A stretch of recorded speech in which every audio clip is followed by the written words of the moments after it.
So you reacquainted you reacquainted yourself with the guitar.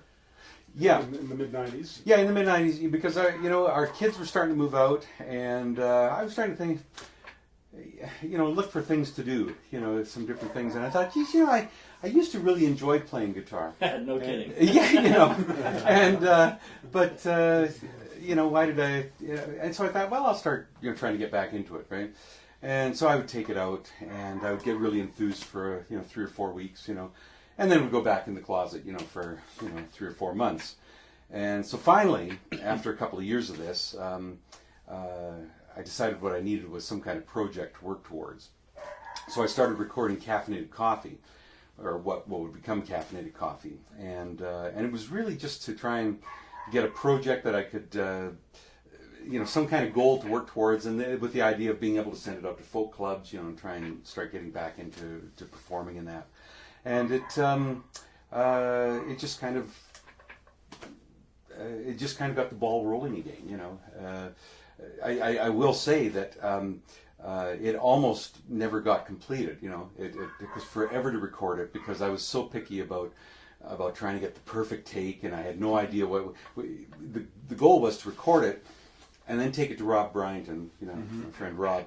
And I knew we would be able to do some editing, to patch things up if we needed to, but I had no idea what you could do at the time. So I was trying to get the takes as good as I could, and it was just taking forever. Ray was very patient, and finally it was it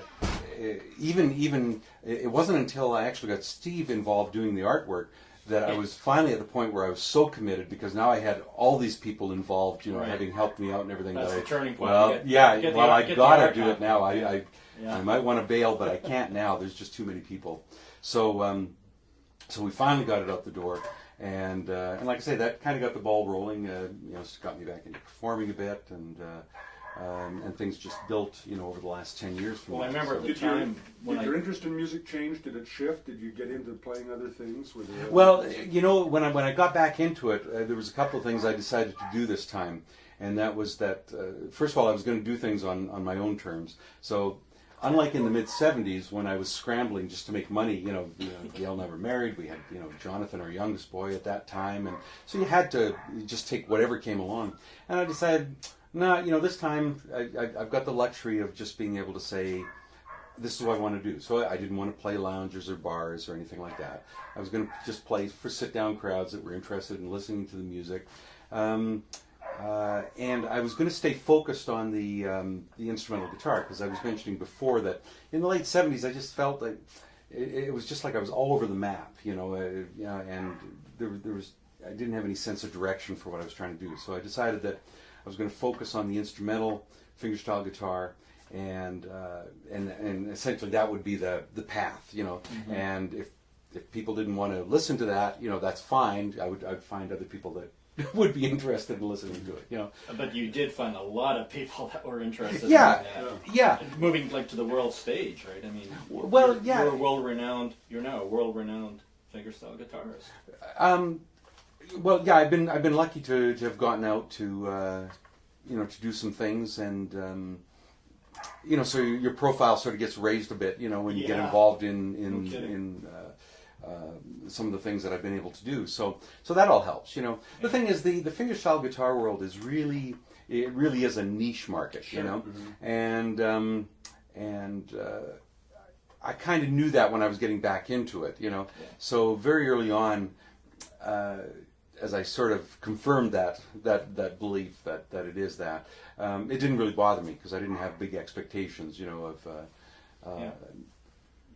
as long as I was able to sort of get out and play the music for people that were interested. And really enjoying what you're doing. Yeah, exactly. That we're appreciative of it. That's what I wanted to do. So, so it's worked out really well in those regards. When you're performing in the United States, because Mm-hmm. you perform quite a bit in the United States, maybe we could run by some of the venues that are frequent with you down in the States. Where do you normally play? Well, I mean, the big ones for me, every July for the last 10 years, there's the Chet Atkins Appreciation Society, and that took place in July.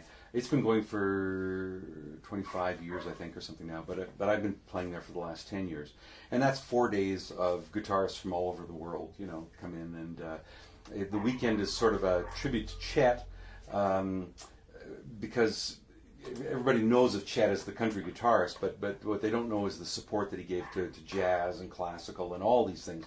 So you go down there and you get this wonderful range of music, from traditional country all the way up to jazz, and so that's a real big event every year. Well, he's such a huge influence on so many. Oh yeah, exactly. Like Mark Knopfler. I had grown up knowing about Chet, and I learned a couple of the tunes. Back in the early 70s when I was getting into fingerstyle guitar. But until I went there 10 years ago and was standing in the middle of this lobby with all this stuff going on around, I had no idea the extent of his influence and everything. So it was, that was a real eye. Talk about the range of a guitarist he's influenced. I mean, everyone from Steve Howe, from Yes, who cut his teeth basically on Chet Atkins. You wouldn't think that to listen to Yes's music. Right. It might be more apropos, in Dire Straits, Mark Knopfler. His Style, style, but even like Lenny Breau, he took Lenny right under his wing and tried to help him, and of course Leona Boyd, and it's just really it's really something, when you see that. Is that the style of music that you're well known for in the States, or do you put your own chops in? Oh no, we don't all play like Chet at the Chet thing. That's the great thing about it is Chet's the focal point, but everything that goes on around it is sort of stuff that's come out. I will say that I probably come more from that tradition of playing, as opposed to like the Don Ross, that sort of thing. But I don't really play Chet material, It sounds like kind of a fine line, but when you're in the middle of all this and hear all these different styles, you realize that there's quite a distinction, between all of that. So, so are you saying then that there's a stylistic difference, that you're not trying to emulate Chet Atkins? Right. When you're playing.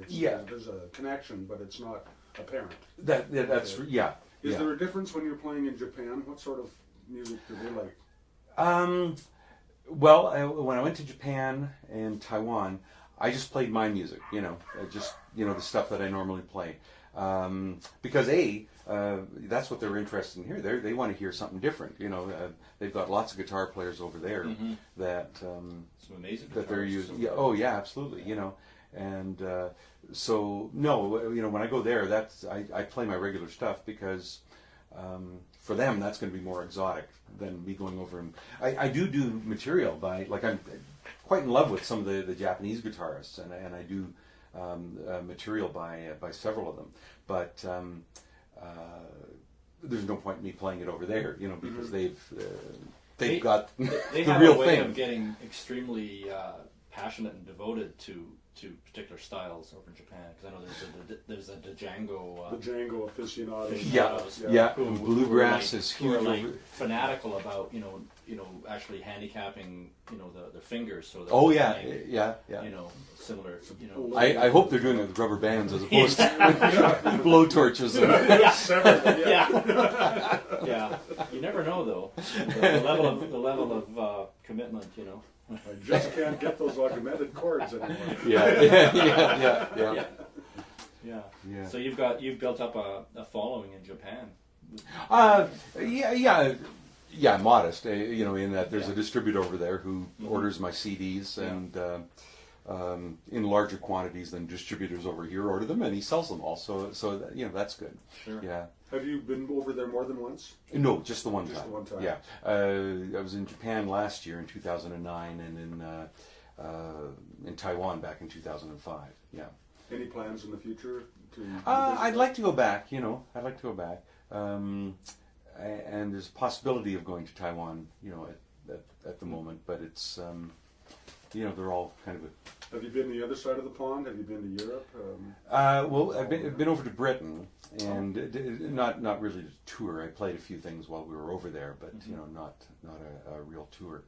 And certainly would like to get back over there, because that out of Germany, there's a real fingerstyle guitar scene as well. So it's sort of a sure. two different things. Yeah. I know that when you were in your ragtime period, that there were a number of ragtime guitarists from Holland and other places around. Have you ever connected with them? No. Let me see now.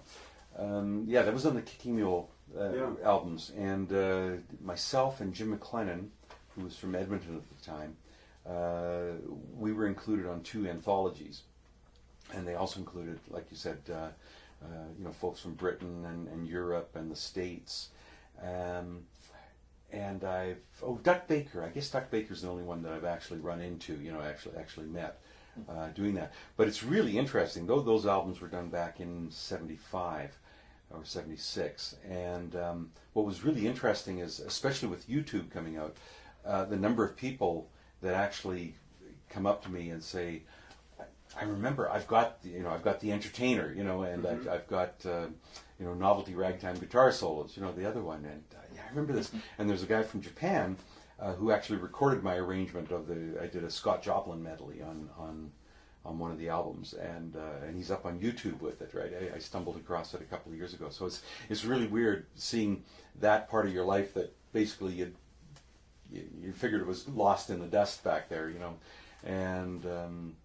and people still remember those Kicking Mule albums. Hallelujah, YouTube. Oh yeah, YouTube for rediscovering this stuff. Yeah. And ragtime sort of had a flurry of interest for a while, and then it kind of disappeared. Yeah. It was sort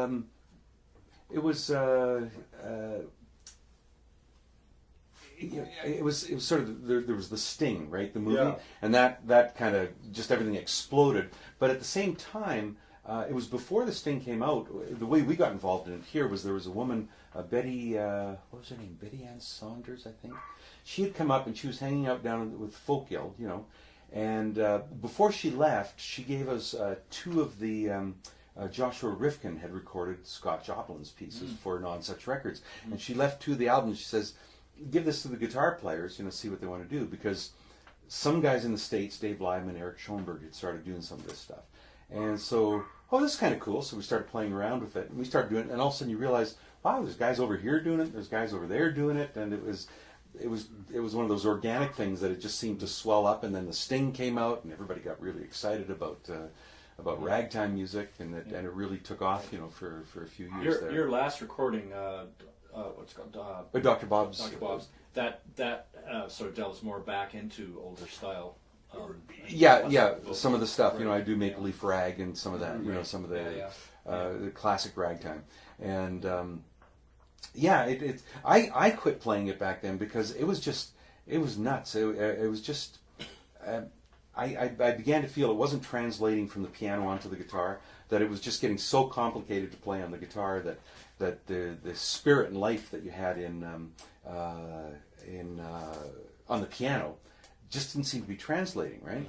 And so it was interesting. So I got out of playing it, and the first year I went to CAS, the Chet Atkins convention in Nashville. I saw Guy Van Duzer, because he'd been doing that music as well, and he was very good at it. He'd been doing it, and I went to a little workshop, and he was talking about that. He called those recordings cut and paste recordings, right? Because you couldn't play them all the way through, and get a recording. They were just just too hard to play. So it was kind of nice to hear someone like him sort of validate what I was feeling about playing that music. And speaking musically, it's because you lack the bass line on the guitar, really, isn't it? Yeah, well, yeah, right. You just don't have that range on the piano and that independence between the 2 hands to really get it. I think it's the independence of the 2 hands that allows you to really keep the light, the spirit, the bounce and everything going. So yeah.